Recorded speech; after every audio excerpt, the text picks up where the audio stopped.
My name is Rufina Baca, and I am doing the Implicit Leadership Theory, or ILT.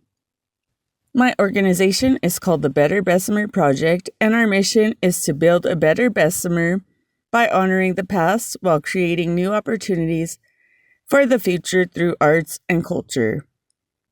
Implicit Leadership Theory, or ILT, suggests that there are systematic differences in the ways people perceive and process information, and this informs their views about leadership. Bolden 2023.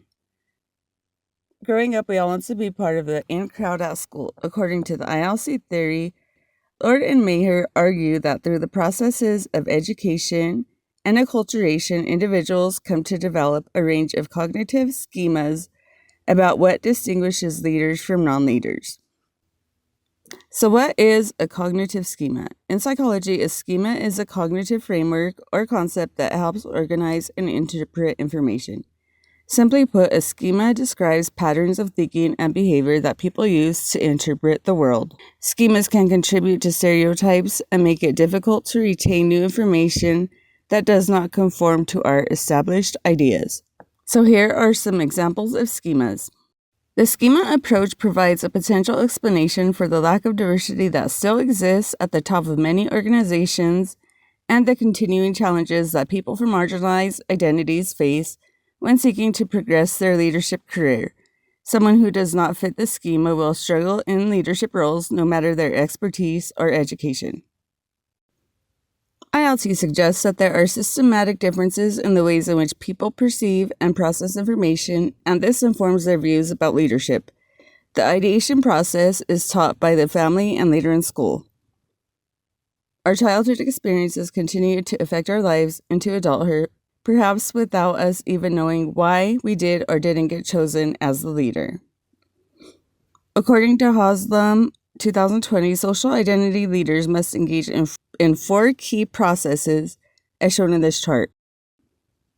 Haslam argued, without social identity, there can be no leadership. We can only be led if there is a we to lead. Leadership effectiveness revolves around the leader's ability to create an identity to meet the group's expectations. The level of influence they have depends on the degree they are perceived as a prototypical group member.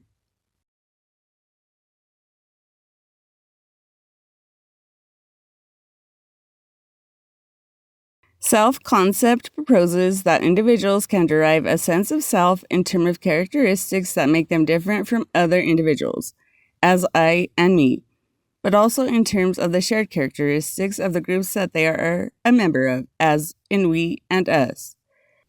Where leaders are unable to implement any of these processes, their influence and authority will decline, leaving a space where other potential leaders may emerge. So what about the great leaders who might not fit into the leader prototype because of their race, gender, identity, or economic status, or who may never get the opportunity or take the opportunity to share their talents with the world? How can we engage others who do not fit this schema to believe in themselves enough to change their self-concept? The ILC theory ties to my organization because I want to give the youth from my community an opportunity to experience something they might not have a chance to do otherwise. Because of their social status, they may never get to see a theater performance, visit an art museum, or participate in sports activities that children of middle class might experience. I know it may not sound like a lot, but for these children who grew up in poverty, this single experience can be a positive lifelong influence in their lives.